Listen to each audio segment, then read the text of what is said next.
Para lo que es la organización de un servicio de enfermería, tenemos que definir filosofía y objetivos. Dentro de lo que es filosofía y objetivos van a ver que hay mucha relación entre lo que sería la misión y luego los objetivos a través de alcanzar esa misión, visión que definen la filosofía. Y en lo que es la definición de objetivos es muy similar a los objetivos SMART que le habíamos comentado clases atrás cuando explicamos planificación. Una filosofía expresa una visión y declaración de las creencias y valores que orientan al trabajo. Fíjense que está relacionado con toda esa parte de planificación donde uno a través de la misión establecía un curso a seguir, un cómo, que después lo iba a transitar con la planificación.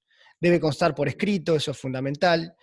Hoy y durante la clase anterior también estábamos hablando de la importancia de lo escrito, los registros, y esto es fundamental porque les va a ayudar a todo lo que sería armado de programas y demás. Tiene que estar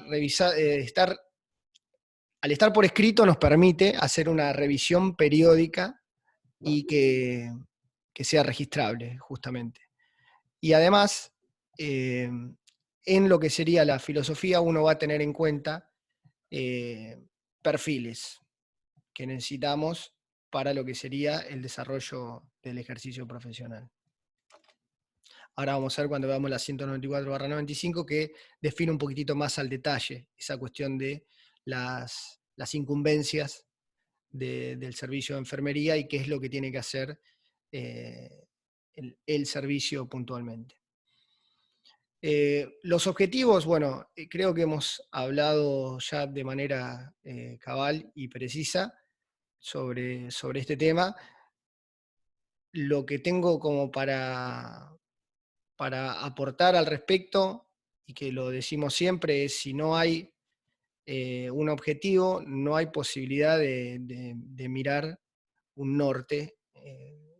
El objetivo es el norte para la brújula, ¿sí? Entonces, si no hay objetivos, no hay nada. En todos los temas que estamos tratando, fíjense que está el objetivo de manera explícita y en algunos casos de manera implícita.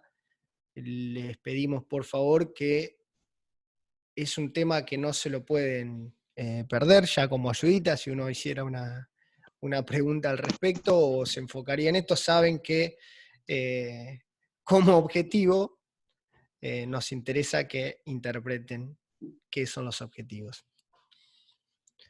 El aporte que da acá es en relación a, o la diferencia, como lo marca, es que pueden ser a corto, mediano y largo plazo. En relación a esto, algunos autores los objetivos a corto plazo les llaman metas y a mediano y largo plazo objetivos u objetivos estratégicos cuando se habla del largo plazo, o quizás ya directamente un objetivo a largo plazo. Al muy largo plazo se lo puede ver como una visión, que es esta cuestión de algo más genérico y hacia un horizonte no utópico, pero sí como un anhelo de. Y en esta cuestión, fíjense que las condiciones son similares a la técnica SMART, ¿sí? Medibles, alcanzables, tienen que ser específicos, orientados a resultados, como todo lo que vemos en gestión, ¿sí? La gestión va relacionada está orientada a resultados. Lo que es administración en sí, por ahí está orientado más a procesos. Lo que sería la gestión o el management va orientado a resultados. El gestor se preocupa por los resultados. Es algo que debe hacerse, casi como de perogrullo, y tiene una cuestión, un factor de tiempo, que era la T del SMART, ¿sí? Que tenía que ver con el time bomb. Siempre tiene que haber un tiempo determinado. Si no, nunca vamos a saber cuándo lo teníamos que alcanzar o no. Recuerden que todas estas definiciones lo que hacían era apuntaba a la especificidad del mismo. Entonces, cuando uno empieza a completar todas estas características, lo está haciendo más específico. Con respecto a lo que sería el servicio de enfermería, tenemos que empezar a diferenciar en lo que serían los criterios de sectorización. Y dentro de esos criterios de sectorización tenemos al sector de internación, que a su vez se divide en distintas a ver si alguien me está pidiendo acceso o no. Se divide en diferentes maneras de sectorizar la internación, que va a poder ser por funciones y competencias del sector, homogéneos en la actividad. Por ejemplo, en este caso, sería una actividad especial en un sector de alta complejidad o área crítica, entraría en esta manera de especificarlo. Si tendríamos que definir alguna responsabilidad determinada, también sería un criterio para sectorizar. Por ejemplo, en esta cuestión ya iría una sectorización más a niveles jerárquicos. Evitar duplicidad de funciones, para esto sirve, o sea, el que uno tenga sectorizado algo es para optimizar tareas que se puedan agrupar, para evitar que en el proceso se repitan acciones y que generen justamente un perjuicio y que no hagan eficiente al proceso de cuidados de enfermería. Puntualmente, recuerden siempre, no pierdan este norte, el objetivo de enfermería es optimizar los cuidados que se le brindan al paciente. Entonces, con el criterio de la calidad, que lo hablamos siempre y lo vamos a ver en un capítulo aparte, uno tiene que realizar las actividades y las acciones adecuadas para el tratamiento en el cuidado del paciente. Todas estas herramientas que podamos ver redundan en eso. Recuerden, el administrador o la administración sirve para resolver problemas, y en el trabajo estamos todo el tiempo resolviendo problemas. Con respecto a lo que sería el sector de internación y los criterios de sectorización, están evaluados en esta resolución, que tiene que ver con las normas de organización y funcionamiento de lo que sería el servicio de internación. Como les decía, va ligado a la 194/95. Esta resolución apunta a lo que sería el Programa Nacional de Garantía y Calidad de la Atención Médica. En cuanto a esto, las actividades de enfermería, recuerdan que en la clase pasada hablábamos de los actos de enfermería y las funciones de enfermería. En cuanto a esas funciones que tenían que ver con, recuerdan que eran 4, la asistencial, la administrativa, docente e investigadora. En base a eso, vamos a definir que enfermería se va a mover por protocolos, va a tener procedimientos detallados y escritos, va a tener que haber guías de prácticas clínicas y rutinas de trabajo. Van como de mayor a menor en cuanto a la descripción que podamos hacer de cada actividad que realicemos. Y todo esto va a estar ligado a este concepto de enfermería basado en la evidencia, que, como vamos a ver más adelante, se desprende de un concepto que se ha elaborado previamente, que era la medicina basada en la evidencia, y luego hay una diferencia fundamental, que ya se la vamos a marcar, en relación a lo que es la enfermería basada en la evidencia. Cuando hablamos de guías de práctica clínica, nos estamos refiriendo a determinadas recomendaciones, ¿sí? que se pueden hacer en relación a una manera sistemática para guiar a los profesionales en relación a un proceso determinado. Esperen que admito ahí una compañera. Y todo apunta a lo que sería tomar una decisión lo mejor posible, apuntando al cuidado del paciente. Ahora, fíjense, este tema ya tiene una relación con lo que sería la vez que vimos toma de decisiones. ¿Se acuerdan que la toma de decisiones tenía 3 niveles?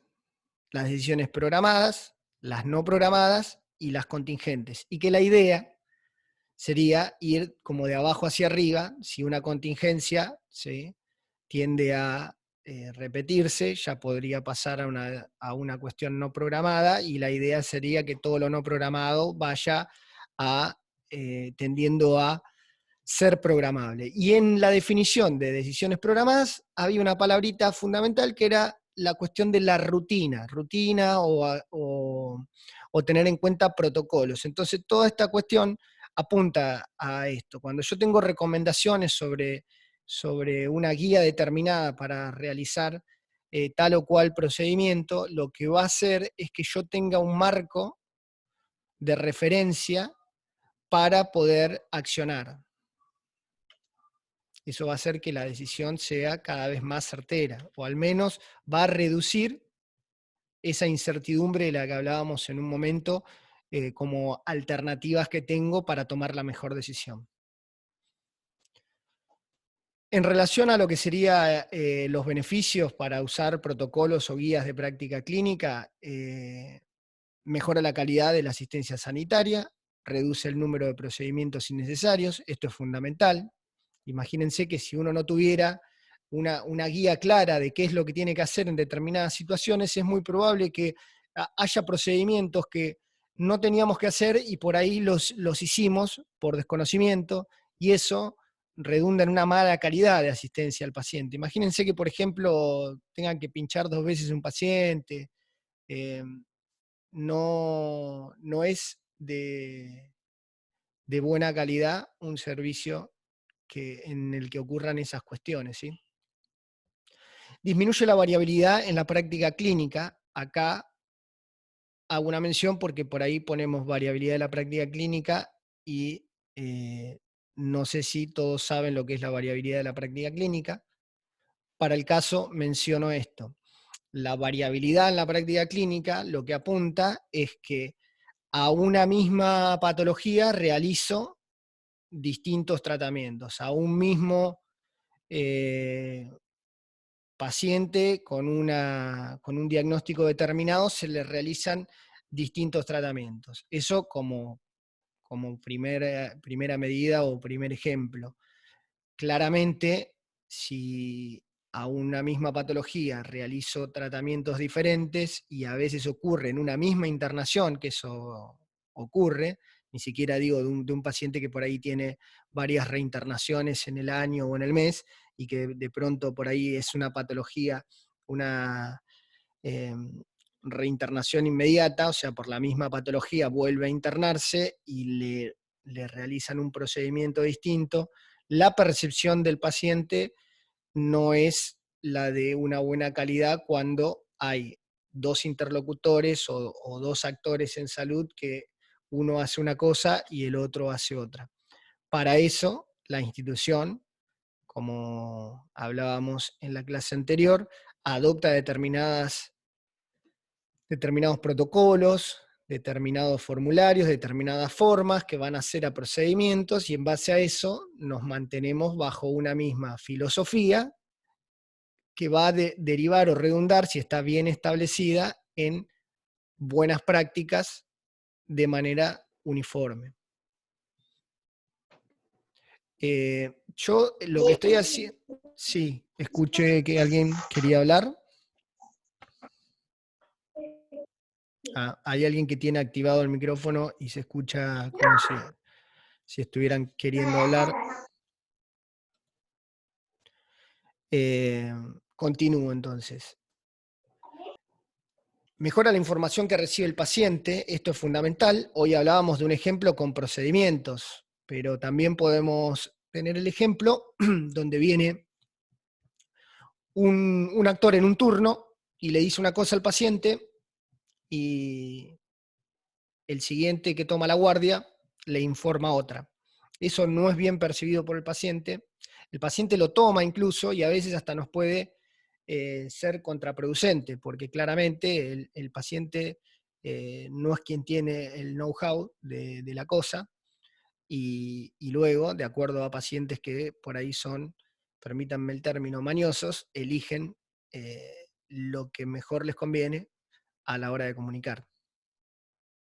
Entonces, para evitar esto, y lo vamos a ver cuando veamos comunicación en el último capítulo, en la última unidad de esta cursada, vamos a ver que hay que evitar para lo que sería esta cuestión de los criterios de obviedad y demás, dar información que sea diferente.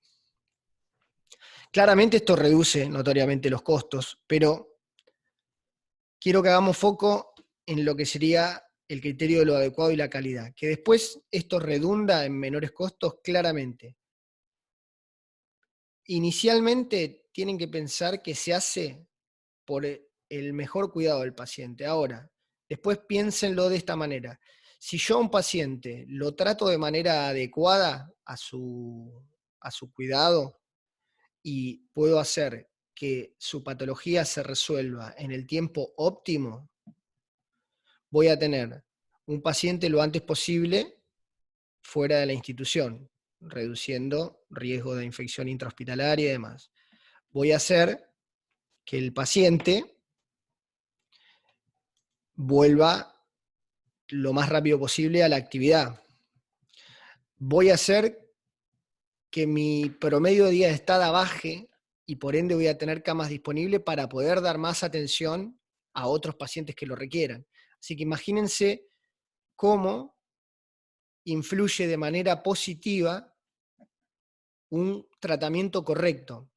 Y cuando digo correcto, y por eso pongo siempre el criterio de lo adecuado, no significa apurar una internación para que se vaya antes, porque no apunta a ese lado, apunta a que sea lo óptimo. Darle el alta a un paciente de manera precoz puede ser tan contraproducente como tenerlo más tiempo del necesario. Ese paciente que yo le doy un alta y no requiere, y requería más días de internación, ocurre a veces cuando tenemos pacientes respiratorios en cuanto a lo que es el destete de oxígeno. Luego se reinterna por la misma patología y es muy probable, o sea, que a los fines, si el paciente tuviera una cobertura privada, que no te cubran esa reinternación, y si el paciente no tiene cobertura y está en la institución, terminás teniendo un paciente quizás en una internación más prolongada, solo por no haber obrado de manera correcta. Cuando hablo de que ustedes dirán, bueno, sí, pero depende de enfermería el que una internación se prolongue, sí, ustedes tienen que estar siempre, o sea, depende de todo el equipo de salud. Puede pasar desde que un interconsultor no vino a verlo y eso prolongue la internación, o que no se le dio en un momento una medicación y se cortó un esquema y hay que iniciar de vuelta. Entonces, fíjense cómo algo tan pequeño, por ahí un aviso que tendrían que dar ustedes, no se hizo en su debido momento, la institución luego no tiene la infraestructura para poder responder al cuidado de manera inmediata y esa internación se te prolongó. Para poner un ejemplo fuera de lo que son las palabras, si vos tenías que avisarle a un paciente o bajar a un paciente para que le hagan una ecografía, porque tenés un ecografista los martes nada más, y no lo hiciste, y tenés los martes y los jueves, y esa internación ya se va a saltar al jueves, solo porque no se le hizo el procedimiento en el momento. Hasta acá van bien con los, hacemos un parate para ver si van bien con los ejemplos, porque como solemos traer casos de la vida real, a veces uno está tan acostumbrado a verlos que los da por sentado que es claro. Pero díganme si han entendido el ejemplo. Sí, yo entendí bien. Sí, yo entendí. ¿Va bien? Sí, profe. Ok. Bueno, y como punto también importante, que el uso de protocolos y guías de práctica clínica va a proporcionar información para lo que sería esta función de lo que es docente investigativa, ¿no? O sea, porque cuando uno trabaja sobre esas guías es más fácil todo lo que sería el trabajo comparativo. Recuerden que siempre que vamos a comparar tenemos que comparar sobre situaciones similares. Las guías y protocolos lo que hacen es nos permiten tener información símil para poder hacer esa comparación.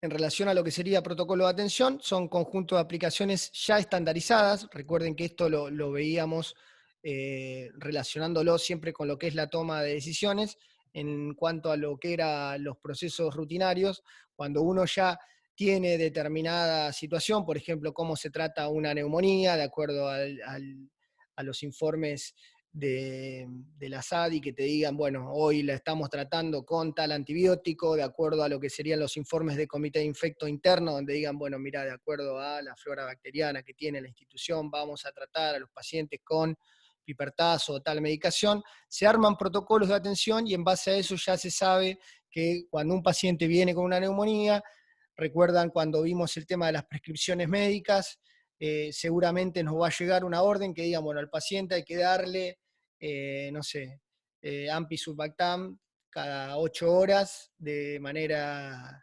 intravenosa y a partir de ahí se inicia un protocolo estandarizado. Pero a su vez vamos a ver que están estos protocolos que los van a poder diseñar ustedes. Acá, bueno, hay determinados ejemplos de protocolo. No sé si está Yolanda ahí porque la veo como congelada, para ver si quería dar algunos ejemplos de los que ella está trabajando en la pandemia, alguno ahí flash que nos permita orientarnos en la vida real sobre los protocolos, porque esto que trajimos es de una institución de España, donde tenemos protocolos desde, no sé, protocolo de caídas, hasta, no sé, un sondaje. A mí me gusta más que por ahí Yolanda les cuente algo sobre lo que se realiza en lo cotidiano.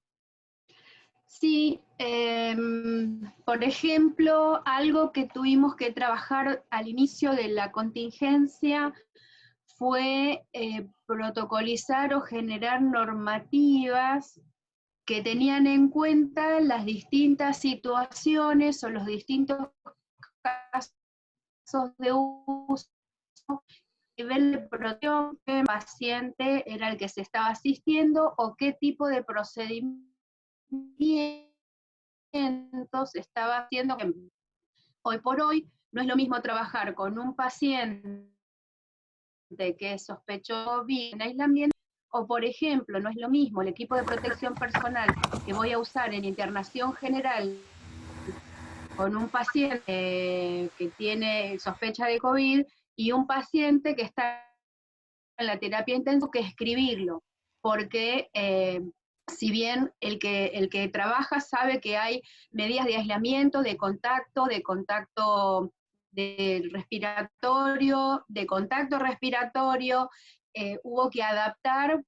En cada institución, me arriesgo a decir, dependiendo de qué elementos de protección personal te compraban en la institución, y entonces a todos no le das el N95, ni a todos los dejas con un tapaboca. Para caminar por un pasillo usas un tapaboca, para estar con un paciente que está intubado te pones un N95. Eso hubo que escribirlo, son protocolos de hecho.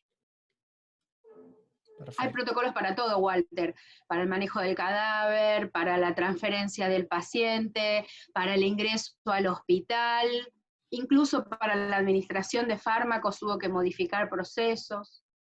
Todo se escribe. La idea de los protocolos, como dice Yolanda, es que todo tiene que estar escrito y el ideal sería que, independientemente de que esté escrito, no sea letra muerta, no sea algo que esté en un cajón olvidado, sino que sea orgánico. Sea orgánico significa que está vivo, o sea, que uno lo escribió y se vive todos los días y se procede de acuerdo a ese protocolo, ¿sí?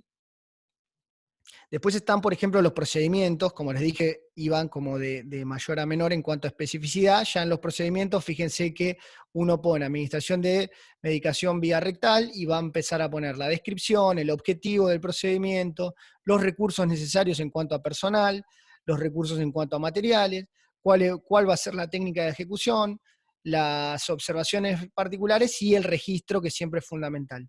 En cuanto a esto, cuando veamos la 194, vamos a ver que en lo que sería Argentina permiten calcular el tiempo de los procedimientos de acuerdo a lo que sería la SUPE, que son las unidades de las prácticas de enfermería. Entonces por ahí te dicen, bueno, no sé, bañado del paciente, son 5 UP. Cada UP dura 3 minutos. Pongo este ejemplo porque así lo dice la norma. Hoy por ahí, de acuerdo a las normas de calidad, se está estableciendo que no alcanzan 15 minutos para bañar a un paciente, pero es lo que se ve de acuerdo a la norma, ¿no? O sea, te dicen baño a un paciente, por ejemplo, ahora no recuerdo bien, pero creo que eran 5 UP. Cada Sí, UP, cada UP son tiene 3 minutos. 5 unidades de producción de enfermería en el año 1995, ¿no? Tal cual, sí. Por eso lo vamos a trabajar en profundidad. Sí se lo podemos dar como recomendaciones. Hay otras guías para utilizar que se pueden cruzar independientemente de la norma. Las normas lo que hacen en un punto es manejar un piso siempre, ¿no? Entonces uno de ese piso podría ir hacia arriba a algo mejor. Menos de eso, no. Claramente se puede hacer una corrección de acuerdo a guías que están más actualizadas. Creo que una de las que siempre menciona Yolanda es una que utilizan en España, y hay un trabajo más o unos trabajos más al respecto que se pueden cruzar, y es terreno fértil también para ustedes poder empezar a trabajar en esos tiempos, cuando con algunos docentes les estamos pidiendo que se incorporen a equipos de investigación, ¿no? Cuando empiecen a ver la metodología en investigación y luego el taller y demás, son temas que son interesantes para tratar. En relación a lo que sería la medicina basada en la evidencia, que es de donde se sale el concepto de la enfermería basada en la evidencia, la mención y diferencia fundamental para mí al respecto es que en medicina basada en la evidencia, este hermoso doctor, David Sackett, lo que hizo fue, dice que es la utilización consciente, explícita y juiciosa de la mejor evidencia científica clínica disponible para tomar decisiones sobre el cuidado de cada paciente. Pero casi que queda como implícito esta cuestión pasiva que tiene el paciente en cuanto a su tratamiento o cuidado. Entonces, a mi criterio, la enfermería basada en la evidencia o el concepto de enfermería basada en la evidencia modifica y perfecciona esa definición, porque pone, ustedes ven, ¿no?, el cursor cuando yo se los paso, fíjense esta Sí. diferencia, teniendo en cuenta las preferencias y valores e incorporando la pericia profesional en la toma de decisiones. Cuando hablamos de esto, o sea, fíjense que acá se tiene en cuenta cuestiones que en el otro concepto lo dejan como algo que tiene que aceptar sí o sí. En enfermería se ha trabajado mucho en esto y creo que está siendo una fuerza importante para lo que es este cambio de paradigma en cuanto a el modelo médico hegemónico, donde existían enfermedades y no enfermos, y enfermería, al tener en cuenta estas diferencias que parecen sutiles, pero son de una profundidad importantísima, el tema de atender a las preferencias y valores del sujeto, ¿sí? De hecho, hoy por hoy, los derechos humanos y la ley de derechos de los pacientes no nos permitirían hacerlo de otra manera. Tal cual. Lo que quiero decir es que la filosofía, o sea, si uno analiza en lo que es paradigma, para ustedes, quizás que vienen mamando esto desde un principio, les parecerá hasta casi obvio, pero Yolanda y yo, que venimos hace un tiempo moviéndonos en el ambiente de salud, les puedo asegurar que hasta incluso para algunos enfermeros de antaño que siguen manteniendo de manera pasiva el modelo médico hegemónico, les parece como algo rarísimo e impensado. Entonces, eh, sin dar esta sensación, lo aclaramos, de pegarle, pareciera, a los profesionales médicos, hoy el paradigma no es salir del modelo médico hegemónico a destruir al médico, sino que se está hablando de trabajar en un equipo, que es la filosofía real de todo esto, y que bueno, se apunta a un equipo interdisciplinario, independientemente de que pobre, o sea, cuando, bueno, digo pobre, a Yolanda no le gusta que le diga pobre los profesionales, pero sin pensar que es como en contra de, pero como todo, ¿sí? Cuando uno habla de lo que está ocurriendo, tiene que definir lo que ocurrió históricamente, y hay algunos profesionales a los que le cuesta pensar esto, que el paciente puede decidir por su cuidado. O que puede haber algún otro profesional dentro del equipo que también puede tomar decisiones, ¿no? El médico Totalmente. históricamente es el que considera que sabe y decide lo mejor para el paciente, para Bueno, su paciente, porque encima el paciente le pertenece. hoy se está viendo eso, y de hecho hay un montón de gestos, también sutiles, pero que marcan una cuestión en relación a lo que es la pandemia, donde habíamos notado, ya lo hemos charlado